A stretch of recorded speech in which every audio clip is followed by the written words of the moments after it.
내가 너희를 쉬게 하리라 라는 말씀으로 하나님 앞에 하나님의 말씀을 여러분에게 전하도록 하겠습니다. 6.25 사변 때 일어난 일인데 저도 들은 얘기입니다. 미군이 우리나라에 이제 주둔했을 때 우리나라의 그 상황은 매우 어려운 상황이었죠. 그리고 당시에 이 아낙네들, 아줌마들, 또 할머니들은 먼 거리를 걸어갈 때에 진보다리를 머리에 이고 다니는 경우가 매우 많았습니다. 그런데 미군의 그 군용차가 길을 가다 보면은 그런 분들을 심심찮게 이제 만나게 되는데 그냥 가지 아니하고 불쌍히 여겨서 그분을 태우게 됩니다. 군용차 뒤에 이제 타게 되죠. 그런데 이제 운전사 가다 보니까 백미러로 보니 진보다리를 머리에 그대로 이고 차에 있는 것입니다. 사실 머리에 지고 간 그것을 너무 고통스러우니까 차를 태워서 이렇게 편히 쉬게 하려고 했는 것인데 그분은 머리에 계속 이고 있었던 것이죠. 나중에 이제 이게 들어보니까 자기를 태워준 것만도 고마운데 진모다리까지 내려놓는 거 미안해서 그랬다고 그렇게 전했다고 합니다. 우스운 얘기지만은 우리 신앙생활 하는 것도 그러지 않겠나 생각됩니다. 우리 예수를 믿는다는 것은 이 세상에 크고 작은 무거운 짐들을 지고 다닙니다. 물질로 억압당하고 빚을 지고 빚을 어느 정도 지는 것은 그 감당할 수 있으면 짐이 안 될 것입니다. 그러나 본인이 더 이상 감당할 수 없을 정도 큰 빚을 지게 되면 그것이 짐이 되고 전혀 갚을 상황이 안 되면 무거운 짐이 됩니다. 병도 우리 가벼운 병 같은 경우는 얼마든지 병원에 가서 이기면 되는데 그 병이 깊어지면은 그것이 근심이 되게 되죠. 염려가 됩니다. 이걸 어떻게 병에서 이길 수 있을까? 그런 것이 힘들어졌을 때에 무거운 짐이 되는 것입니다. 또 회사에 취업을 해야 되는데 여러 차례 원서를 내도 취업이 되지 않으면은 처음에는 뭐 가볍게 생각할지 모르지만은 취업이 너무 안 되니까 정말 간절한 마음이 생기지 않겠습니까? 취업의 문을 통과하는 것이 그것이 무거운 짐이 될 것입니다. 이 세상 사람들은 짐이 없는 사람이 없습니다. 짐을 지고 또 그 짐을 다 풀면은 또 다른 짐이 오기도 하고 그렇습니다. 정말 이런 많은 짐을 지고 있는데 가장 큰 짐이 무엇이겠습니까? 죄짐이죠, 죄짐. 우리가 참 이 땅에 태어나면서 다 죄인으로 태어났기 때문에 이 죄의 짐은 아무도 벗을 수가 없습니다. 로마서에 말씀하신 것처럼 모든 사람은 죄인이라고 말했습니다. 의인은 아무도 없다고 그랬습니다.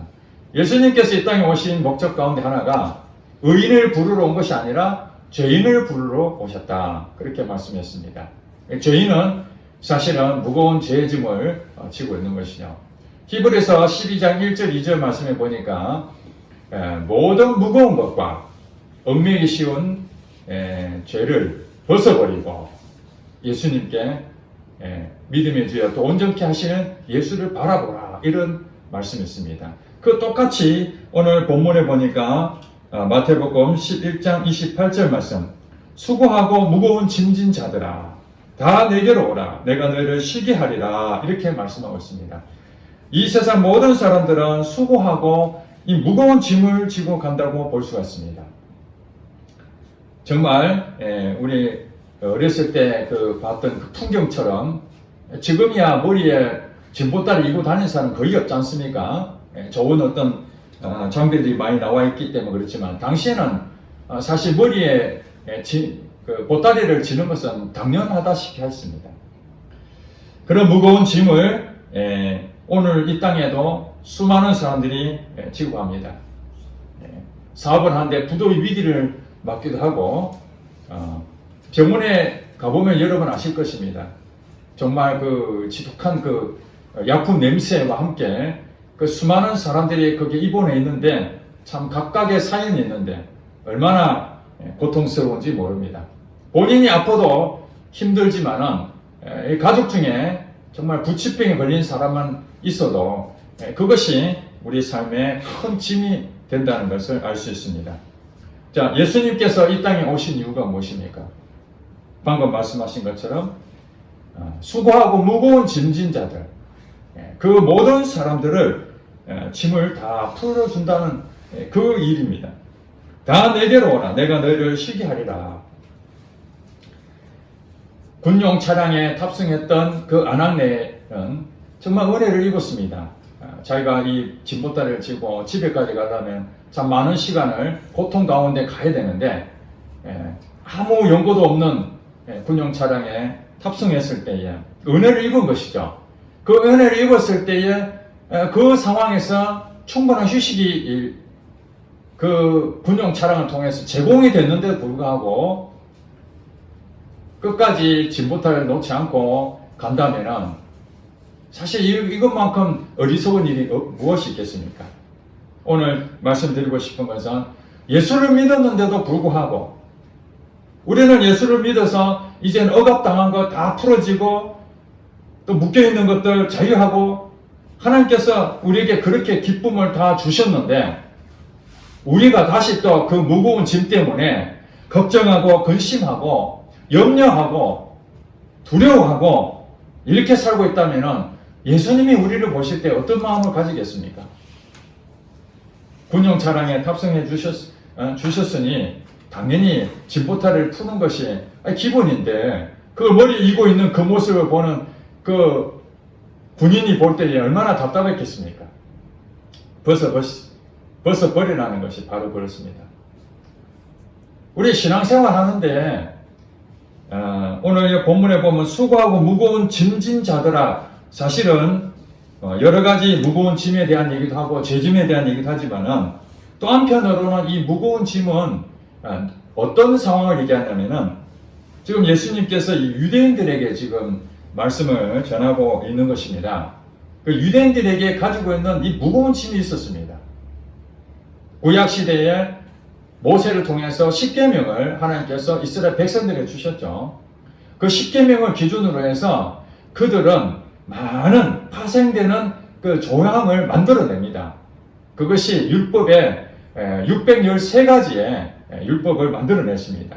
안식일을 지켜야 되는데 어떻게 지켜야 되지? 해서 거기에 대한 제1항, 2항, 3항 그러면서 이런 것들 하고 또 뭐 다른 여러 가지 우리 전통을 지켜야 될 일들, 음식은 어떻게 먹어야 될지 이런 기준들을 세분화시켜서 613가지에 대한 율법 조항을 만들었습니다.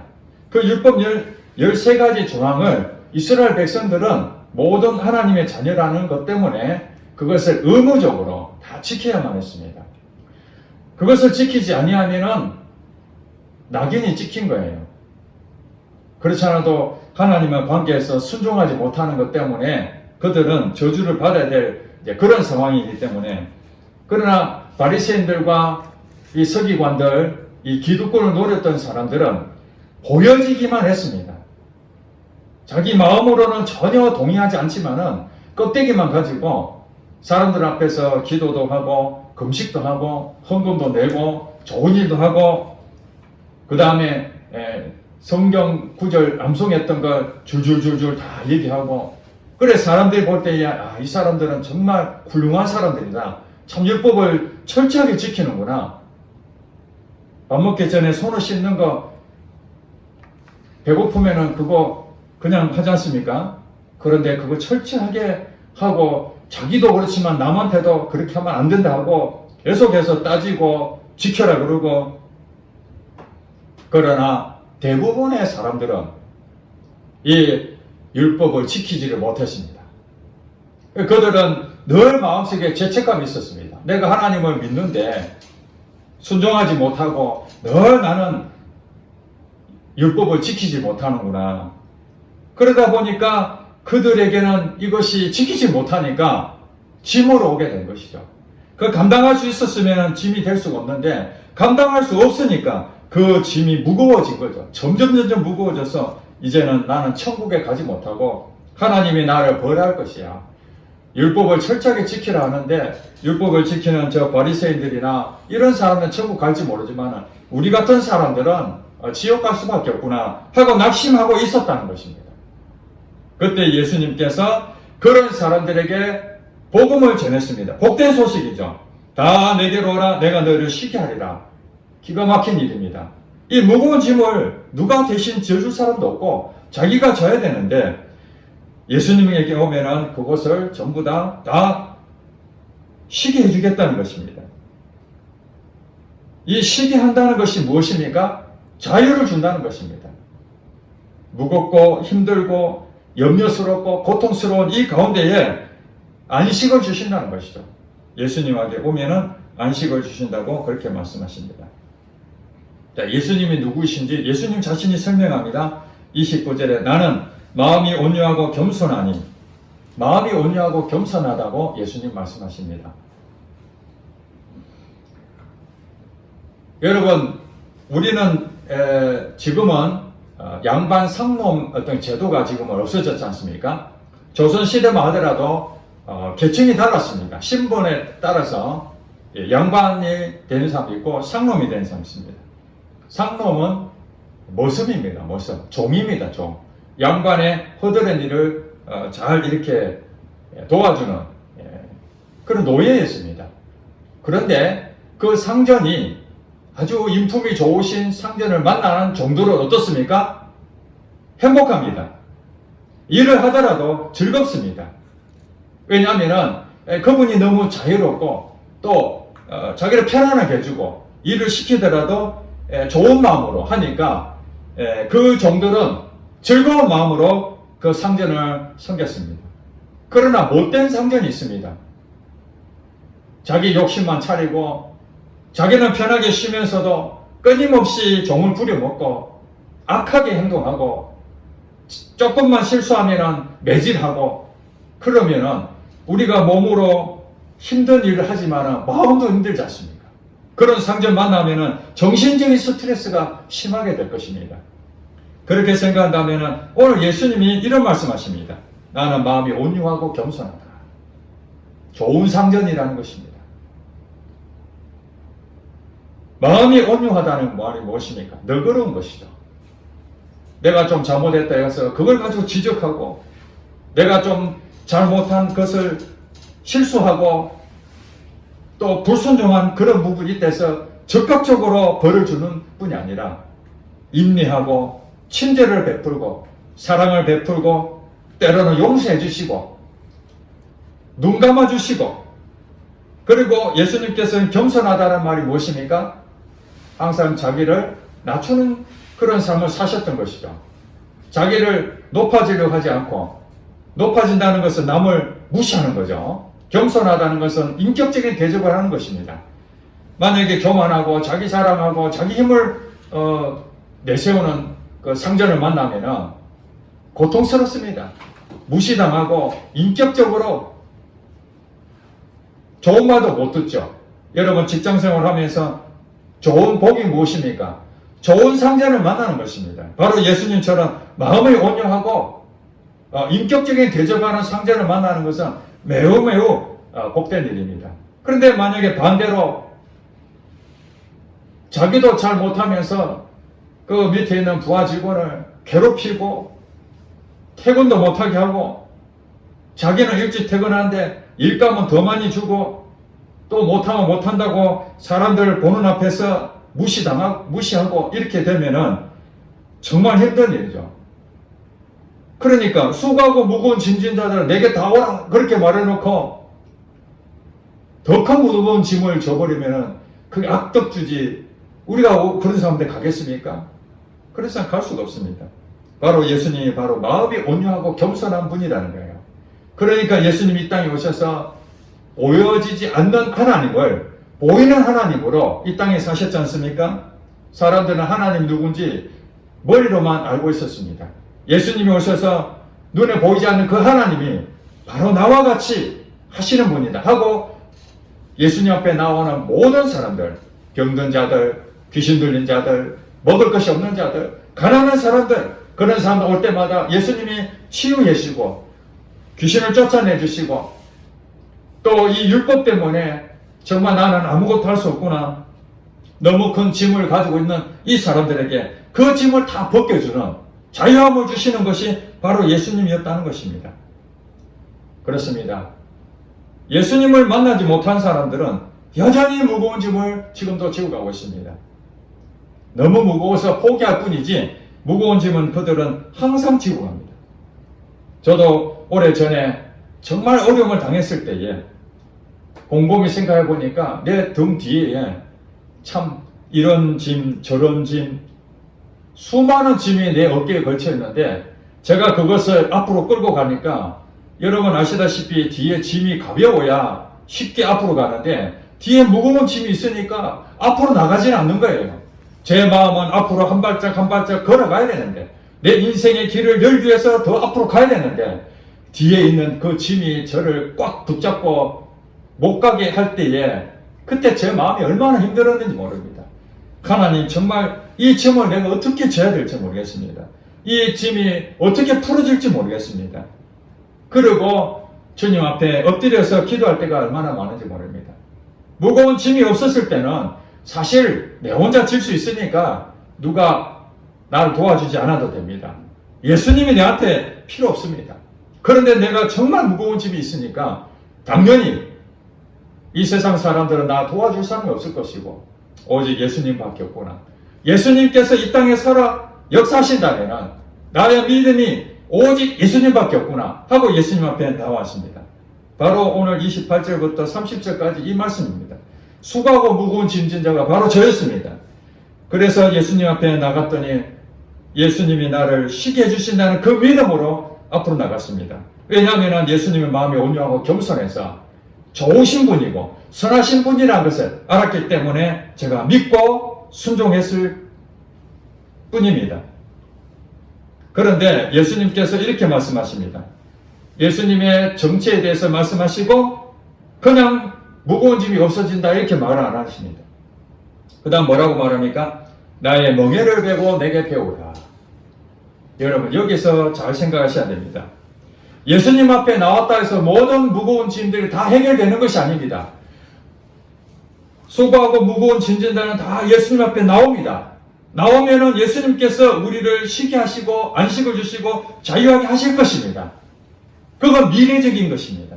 지금 당장에 되는 것이 아닙니다. 미래적인 일이지만은 그 다음에 예수님이 우리에게 말씀하시는 것은 나의 멍에를 메고 내게 배우라.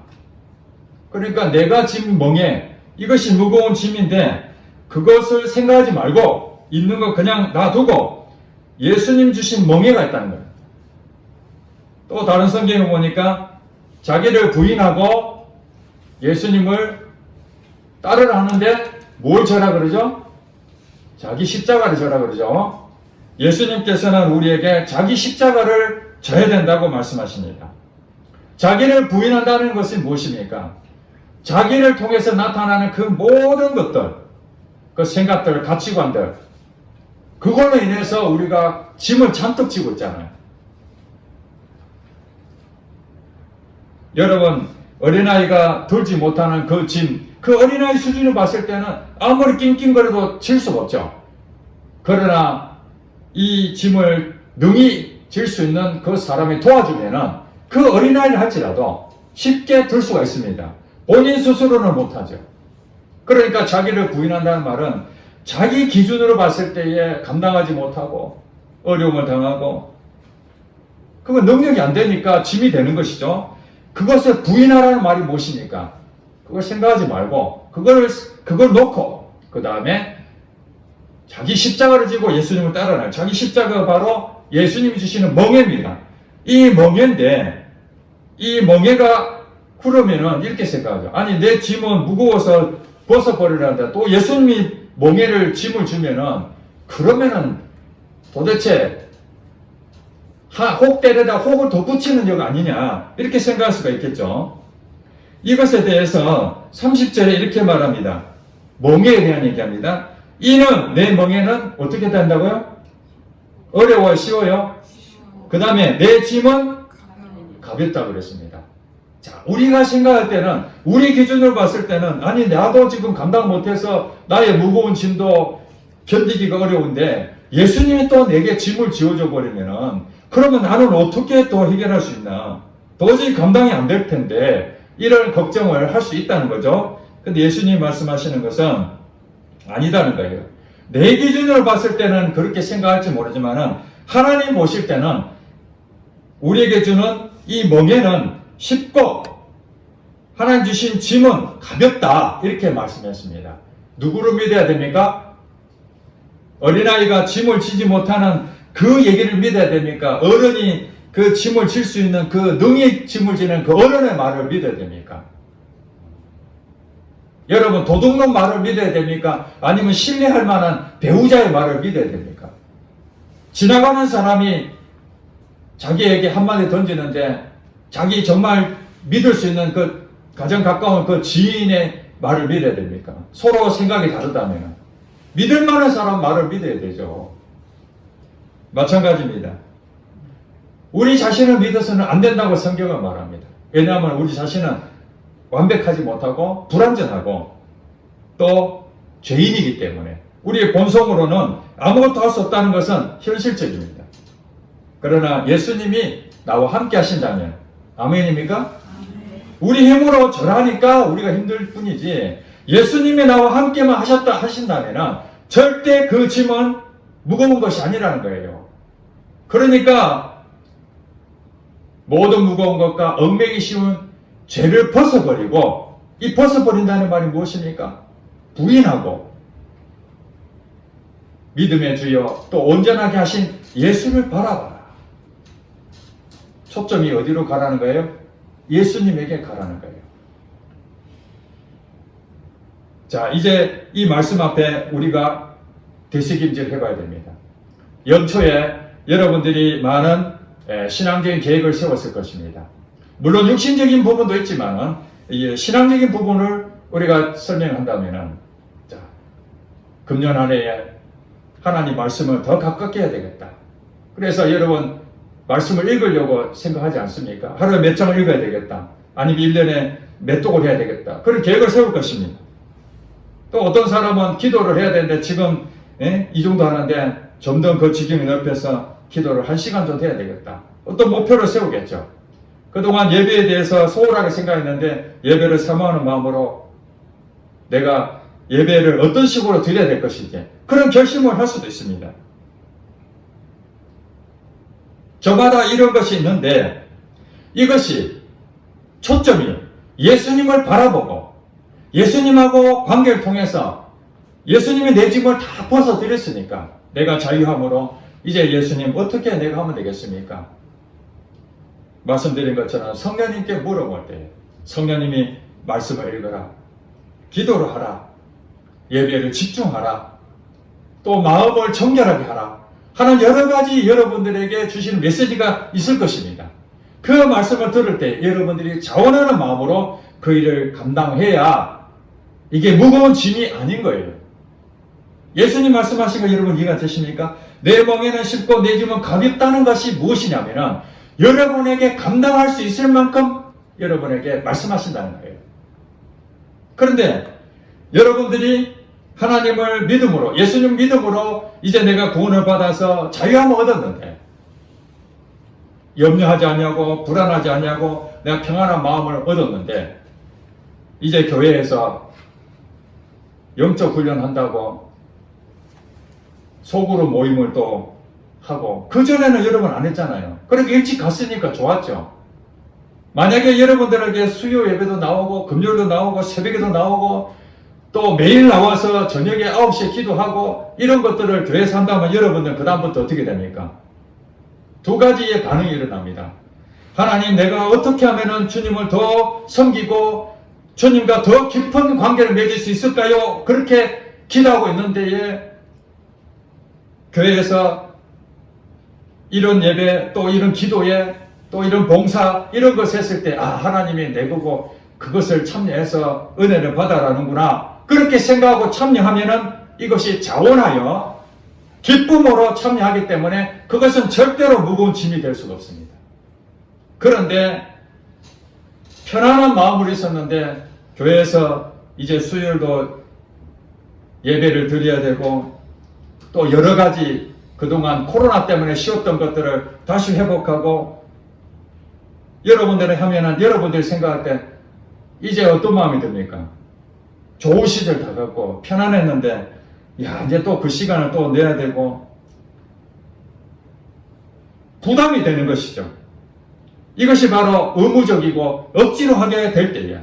남들 다 한다는데 또 안 하면 어떡하나. 내가 직분이 있는데 안 하면 또 사람들이 나를 뭘로 보겠는가. 이 바로 그것이 바로 직분의 짐이 되는 것이고 또 교회에서 말하는 것이 율법의 짐이 되는 거예요. 예수님께서 율법에 묶여있는 사람들을 다 풀어주고 자유함을 주셨는데 이제는 우리가 무엇입니까? 즐거운 마음으로 하라는 것이 이 성경의 원칙이거든요. 여러분 성경을 다 보세요.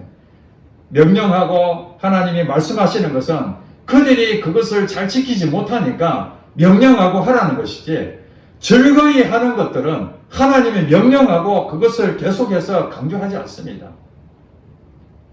우리도 자녀들이 한마디 하는데 순종하는데 여러분 잔소리를 하겠습니까?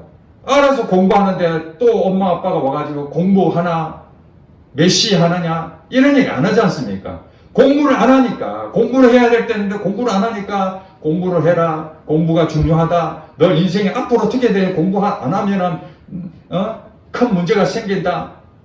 알겠어요. 해놓고 안 하지 않습니까? 그러니까 엄마 아빠가 근심이 되니까 공부를 계속 안 하면은 한마디 또 해야 되잖아요. 근데 인생에 있어서 공부는 지금 중요한 때니까 하라고 하니까 알겠습니다 했는데 스스로 알아서 하는데 뭘 잔소리 하겠습니까?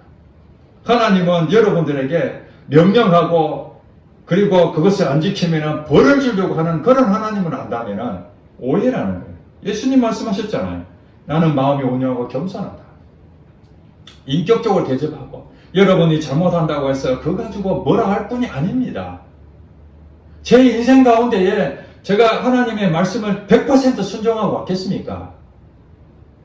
제가 청년 때 예수님 만나서 믿음으로 정말 성령 충만할 때도 있었습니다. 그렇다고 해서 그때부터 지금까지 단 한 번도 실수하지 아니하고 오직 예수님 말씀만 순종하고 왔겠습니까? 아니지 않습니까? 때로는 내 생각을 더 앞세우고 기도도 하지 아니하고 또 하나님이 원하시지 않는 다른 쪽으로 인간적인 방법들을 써볼 때도 많이 있었지 않습니까? 그때마다 하나님께서 나를 책망하고 나를 징계했다면 오늘 저는 여기에 있을 수가 없습니다. 저만 그렇습니까? 여러분 똑같습니다. 그러니 여러분들 아셔야 됩니다. 하나님 정말 좋으신 분입니다. 저는 청년 때에 예수님 만나기 전에는 교회 생활을 종교 생활을 했기 때문에 성경에서 지키라면 지켜야 되는데 안 지켜지는 거예요. 하지 말라면 더 하고 싶은 거예요. 그때마다 죄책감에 야 이거 어떻게 하나 이거 좀 내가 지키고 싶은데 그것이 결국 제게는 무거운 짐이 되더라고요. 근데 예수님 만나고 난 뒤에는 그게 아닌 거예요. 자유한 거예요. 자유. 그전에는 성경을 읽으려고 애를 썼는데 안 읽어지는데 예수님 만나고 난 다음에 예수님에 대해서 너무 궁금하고 예수님 제가 예수님을 위해서 내가 살아야 되는데 내가 어떻게 살면 될까요? 그랬더니 내 마음에 성경을 읽어야 되지 않겠는가? 왜냐하면 성경에 예수님이 기록되어 있으니까. 그래서 성경을 읽게 되는데 예전과 똑같았는데 성경이 읽어지는 거예요. 기도도 그전에 뭐 5분 10분도 못했는데 내가 하나님하고 깊은 관계를 맺어야 어떻게 하면 되겠습니까? 내 마음속에 기도해야 되지 않겠느냐? 그래서 기도하는데 점점 기도가 깊어지고 일주일에 한 번씩 남구미 톨게이트 옆에 보면 그 산이 있습니다. 거기에 교회에서 제 학교 수업이 없을 때는 그 낮에 그 집사님들하고 그 성도들하고 거기 가서 1시간, 2시간 같이 산기도도 했었습니다. 제가 만약에 여러분 학교 교사 하려면 기도를 해야 됩니다. 새벽기도 나와야 됩니다. 예배를 빠지면 안 됩니다. 그렇게 교회에서 계속 강조해서 가기 싫은데 나는 교사인데 주일학교 선생인데 어떡하지? 기도해야 되는데 사실 그런 적도 있었습니다. 하나님 만나지 못할 때는 새벽에 일어나기 정말 힘들었는데 교회에서 교사가 새벽기도 안 나오면 되겠느냐고 그런 식으로 어떻게 교사를 하겠느냐고. 그래서 교사 때문에, 교사의 그 무거운 짐 때문에 새벽에 나가서 눈 감고 기도가 되는지 안 되는지 상관없이 보여지기 위해서 그렇게 했습니다. 너무 힘든 거예요.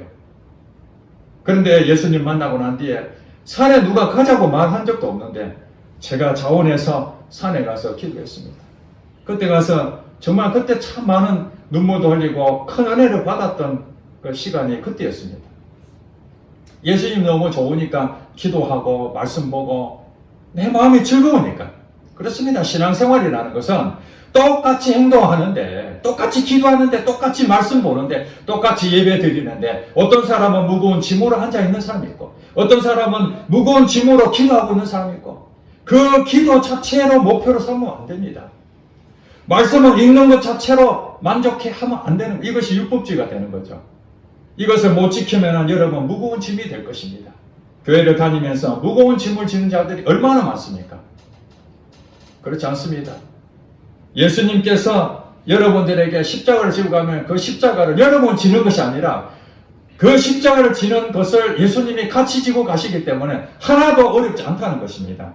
그러나 여러분, 그 무거운 짐이라고 하는 것들은 이 세상에 있는 많은 수많은 죄짐뿐만 아니라 우리 살다 보면 사람 때문에 무너지잖아요. 가정도 불화가 생길 수 있잖아요. 질병이 올 수도 있잖아요. 경제적인 어려움이 올 수 있잖아요. 그럴 때마다 그 짐이 있습니다. 그 짐을 내 혼자 지려고 하면 무거운 짐이 되는데 그때마다 어떤 마음이 듭니까?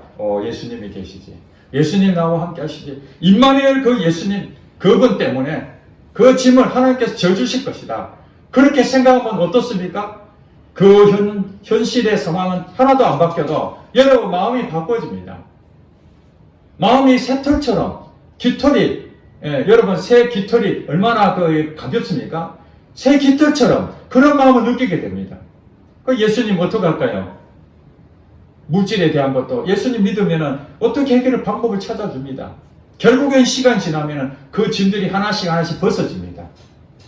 그 무거웠던 짐이 다 어디로 가버렸는데 하나도 없어지게 되는 것을 경험합니다. 제가 말씀드린 것처럼 과거에 그 무거운 짐 한 발짝 한 발짝 걸어가지 못하는 내 짐 때문에 도대체 이 짐은 언제쯤 벗어질까? 주님 나를 불쌍히 해주세요. 그리고 오직 예수님만 바라보고 예수님 안에서 예수님 말씀하신 대로 순종하며 한 걸음 한 걸음 나갔다 보니까 그 무거웠던 짐들이 언제 벗겨졌는지 다 벗어진 거예요.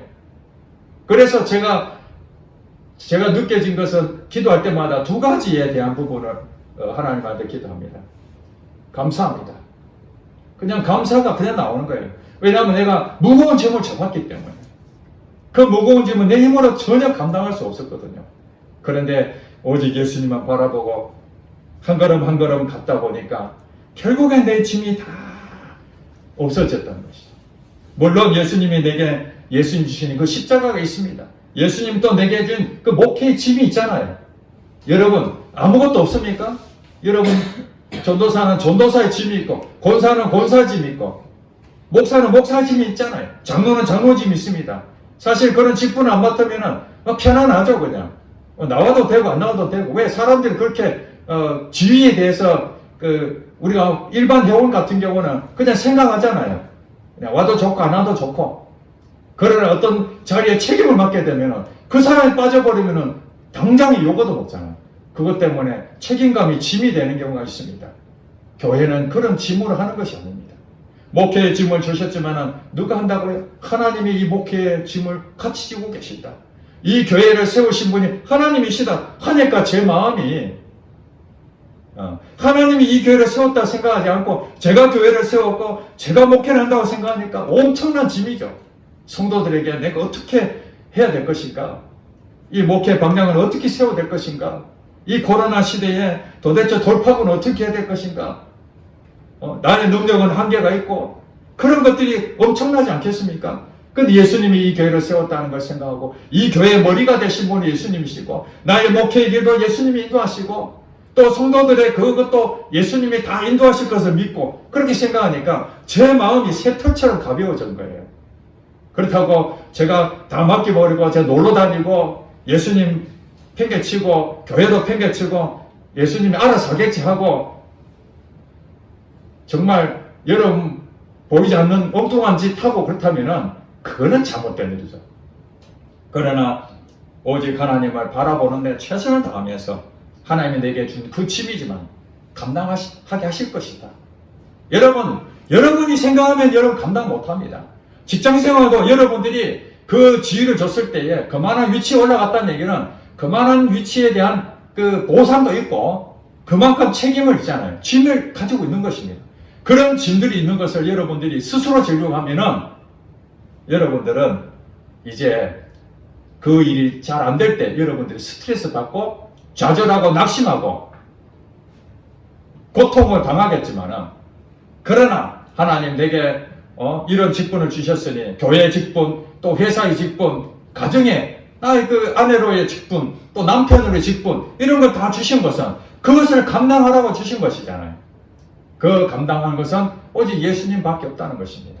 예수님이 우리 가정을 역사하시면은 그 불화됐던 그 가정도 회복이 되는 것이고 그 일터도 정말 희망도 없고 비전도 없고 또 나의 그 일이 너무 버겁다 할지라도 예수님이 개입하시면 그 쇠털처럼 가벼울 수 있다는 것입니다.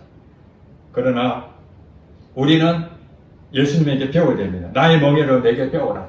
예수님이 하시는 것처럼 처음부터 되는 것이 아니라 하나씩 예수님을 따라가고 하나님 말씀하시면 순종하고 때로 넘어질 때도 있지만 다시 일어나서 기도하고 그런 모든 신앙생활을 할지라도 그것을 나의 짐으로 생각하면은 그건 율법주의가 되는 것입니다.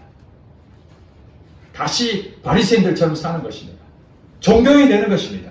그렇지만 그렇지 않고 여러분들이 어떤 것이 주어졌을 때 좀 편안하게 하고 싶은데 이렇게 생각하면 그것이 짐이 될 것이지만 하나님께서 내게 이런 지위를 주시고 참 다른 사람보다 나를 이 자리에 서게 한 것은 그들을 섬겨라는 것이나 이 회사를 하나님이 더 잘되게 하는 나의 위치를 세워주셨구나. 하나님이 이 교회에 직분을 주신 것은 이 교회에 섬겨라고 나를 그 자리에 세우셨구나. 하나님 나는 부족하지만 하나님 감당하게 하시고 하나님 이 짐이 아니라 즐거운 마음으로 하게 해주세요. 그렇게 하면서 여러분이 하게 되면은 여러분 똑같은 일을 하는데 똑같이 예배 드리는데 똑같이 기도하는데 똑같이 말씀을 읽는데 여러분에게 엄청난 유익함이 오시고 주어질 것이고 그 여러분이 하나님하고 관계 속에서 여러분 보상도 받게 되고 자유함을 누리게 될 것입니다.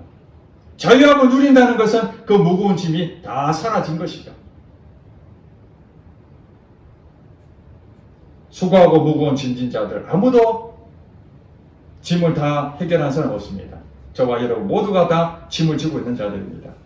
신앙생활하고 있는 자들 여전히 여러분들 무거운 짐 때문에 교회의 그 짐 때문에 가정의 짐도 있고 사회의 짐도 있는데 교회 짐까지 내가 떠맡아서 너무 힘들다. 아닙니다. 이건 내 생각이기 때문에 그게 짐이 무거울 뿐이지 예수님과 함께하는 것에 여러분들이 집중하고 예수님을 바라본다면 여러분 가지고 있는 그 짐은 점점 더 가벼워지고 쇠털같이 가벼워져서 여러분 안식을 얻고 마음의 힘을 얻게 될 줄로 믿습니다.